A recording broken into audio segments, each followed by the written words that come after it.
Break के बाद आप सभी दर्शकों का अन्नदाता में अब कृषि के क्षेत्र में भी नई तकनीक आ गई है। बिना बिजली के भी अब खेतों में फसलों की सिंचाई हो रही है।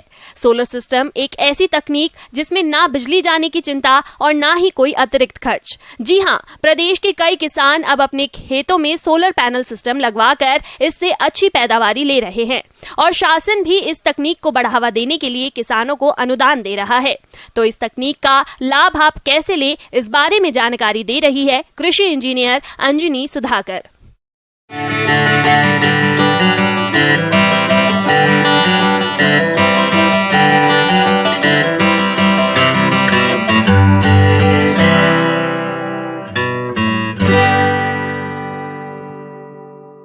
मैं ये बताना चाहूँ कि हमारे जो किसान भाई लोग हैं वो हमारे जो क्या है, हमारा सौर ऊर्जा जो कि बहुत ही आसानी से अवेलेबल है सब जगह, सब एक बहुत ही आसान स्रोत है जिसका इस्तेमाल करके हमारे किसान भाई समय पे सिंचाई कर सकते हैं। सौर ऊर्जा सूर्य द्वारा प्राप्त एक अक्षय ऊर्जा है जिसका प्रयोग बिजली बनाने में कई वर्षों से किया जा रहा है। इस तकनीक में बहुत से सुधार होते होते आज यह तकनीक विद्युत उत्पादन का सरल एवं आसान तरीका बन गया है। सूर्य के प्रकाश को सोलर सेल द्वारा अवशोषित करके फोटो इलेक्ट्रिक विधि से सोलर विद्युत का उत्पादन होता है।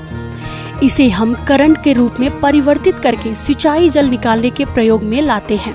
सूर्य से विद्युत उत्पादन हेतु एक मोटर, एक सोलर पैनल तथा एक दिखाई जा रहे निर्माण ढांचे की जरूरत होती है।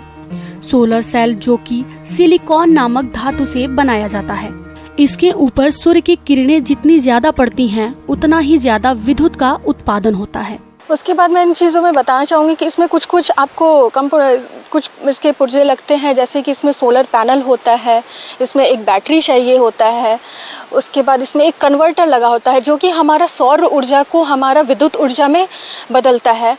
और फिर एक ये हो गई, ये 3-4 मेजर कंपोनेंट्स है, एक बैटरी लगा। तो ये जो है कुछ मेजर कंपोनेंट्स हैं जिसमें आपको लगभग मैं बताना चाहूँगी कि इसके जो खर्च है वो आपको डिपेंड करता है कि आप कितने एचपी का भी मोटर लगा रहे हैं। इसमें आपको एचपी आपको मिलेंगे 1 HP, 2 HP, 3 HP, 5 HP, 7.5 HP, 10 HP, ऐसे आपको पंप मिलेंगे। तो और ज़्यादा से ज़्यादा आपको 50 एचपी तक के आपको पंप मिल सकते हैं। उसमें आपका आप किस तरीके का पंप लगा रहे हैं, कितने एचपी का पंप लगा रहे हैं, आपका इस पे लागत डिपेंड करेगा। इसका जो खर्च होता है लगभग मैं आपको बताऊंगी तो 1 एचपी का मतलब आपका 68,000 से लेके 4,68,000 तक आएगा, जो कि डीसी मोटर, ये मैं डीसी मोटर की बात बता रही हूँ। फिर अगर आप एसी मोटर की बात करें तो एसी मोटर का जो खर्च है वो लगभग 1,15,000 से लेके 5,68,000 तक 5,68,000 तक खर्च बैठता है इसमें। यह सोलर पैनल 3 प्रकार के होते हैं। पहला मैनुअल, दूसरा स्टैंडर्ड तथा तीसरा ऑटोमेटिक ट्रैकर सोलर।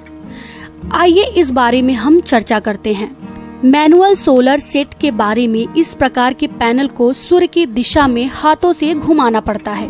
यह कार्य कोई भी व्यक्ति कर सकता है। सुबह के समय सोलर पैनल को पूर्व दिशा की ओर रखते हैं, दोपहर के समय में सूर्य की सीधी दिशा में रखते हैं और शाम को इसे पश्चिम दिशा में घुमाना पड़ता है।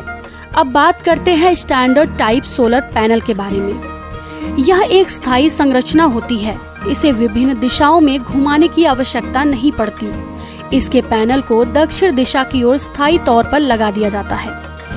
यह सुबह के समय थोड़ी देर से कार्य करना प्रारंभ करता है, इसलिए इसमें एक संस्करण आया है जिसे ऑटोमेटिक ट्रैकर सोलर पैनल कहा जाता है।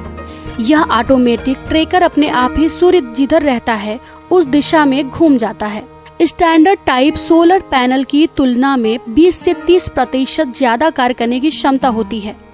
यह संयंत्र सुबह 8 बजे से ही कार्य करना शुरू कर देता है।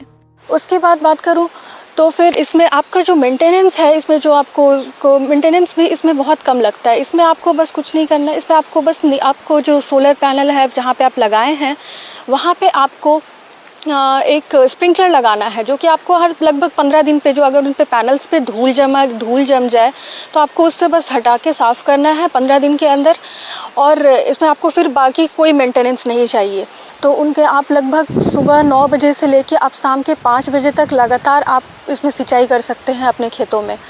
उसके बाद फिर अगर हम कई जगह हम डीजल इंजन इस्तेमाल करते हैं कि हाँ मोटर चलाने के लिए, तो उसमें आपका जो वातावरण हमारा बहुत प्रदूषित होता है। तो हमारी भारत सरकार आजकल मौसम अनुकूल खेती पे भी बहुत ध्यान दे रही है। तो उनका ये कहना है कि कृषि से जो भी हमारा पॉल्यूशन हो रहा है तो वो हमारा इन्वायरमेंट को डैमेज ना करे, तो और मौसम अनुकूल खेती होनी चाहिए। तो इससे ये भी होता है कि हम अगर डीजल से इस्तेमाल नहीं कर रहे हैं, हम सिंचाई नहीं कर रहे हैं, उसका इस्तेमाल नहीं कर रहे हैं, तो आप ये सौर ऊर्जा का इस्तेमाल करके आपका जो वातावरण है वो भी प्रदूषित नहीं होगा।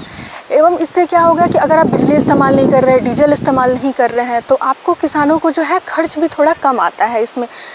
हालांकि शुरुआती दौर में आपका खर्चा थोड़ा सा ज़्यादा होता है, लेकिन अगर आप लंबे समय तक देखें, लॉन्ग रन तक, तो इसमें जो है वो आपको खर्चा थोड़ा कम पड़ता है, उल्टा किसान को फ़ायदा ही होता है। इसमें आप किसान भाई ये भी सोच रहे होंगे कि अब इसका अनुदान कैसे ले, क्योंकि ये बहुत महंगा है, तो इसके लिए आपको हर किसान ये इतना अफोर्ड नहीं कर पाएगा। तो ऐसे में आपको गवर्नमेंट सब्सिडी देती है। एवं इससे क्या होगा कि अगर आप बिजली इस्तेमाल नहीं कर रहे हैं, डीजल इस्तेमाल नहीं कर रहे हैं, तो आपको किसानों को जो है खर्च भी थोड़ा कम आता है इसमें।